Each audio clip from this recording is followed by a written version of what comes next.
And now, your ABC6 Storm Tracker weather with Chief Meteorologist Jeff Denoyer.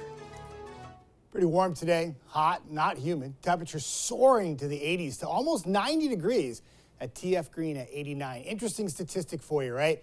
Every single day but one has been 80 degrees or higher at TF Green. You got to go back to July 5th for a high temperature of just 78. And when you start looking at the records for TF Green, you know there's only been one July in the history of TF Green since records have been kept that has only had one day not reach 80 degrees. You got to go all the way back to 1952 just to go to show you how warm or how hot July has been. I know it's supposed to be like that in July, but just to have one day fail to reach 80 degrees is pretty unique. Outside right now, it's nice, 60s and 70s after those temperatures in the 80s, flirting with 90 during the day. And it's still comfortable outside too. There's a few clouds, but not humid yet. That will change by morning.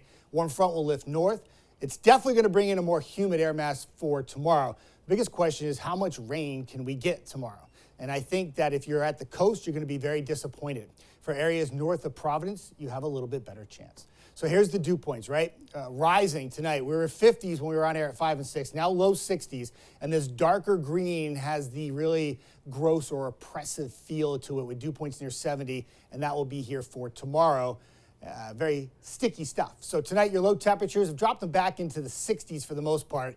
A few areas may hang on to the low 70s in some of the bigger cities. It's warm and humid by morning. And then I've changed the wording for tomorrow.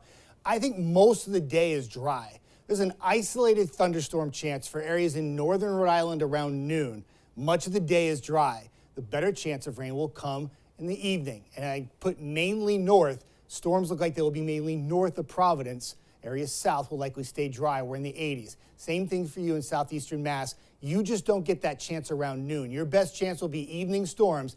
And like in Rhode Island, mainly north, not at the coast. Temperatures will be in the 80s. So Futurecast will time it out for you. The warm front is lifting north while we're sleeping.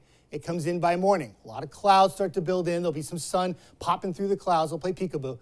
And you see a few little showers, but look towards the noontime hour. We blossom a little shower and storm activity, mainly north of Providence around the noontime hour. That could be a quick little downpour for, say, Cumberland or Woonsocket or maybe even Johnston or North Attleboro. And then that will lift north. And by 3 p.m., we're just dry and we're just waiting to see what's going to happen, right? Off to the north and west, look at this. Some showers and storms. Earlier models had a lot of this rain running along the Mass Pike and staying north of us. But some of the new runs between about 8, 9 p.m. to about 11 clip northern Rhode Island and northern Bristol County with some decent rainfall. If you're south of there, again, I think you miss out on the bulk of the rain. Futurecast trying to show a little isolated storm, but I'm not having it. And I think areas north might play out better than south for the rainfall that we desperately need. Got another chance of an isolated storm on Friday, but other than that, too much dry weather in that forecast. It's great for weekend plans to be outside, but all the way through the middle of next week, there's a lot of sunshine icons.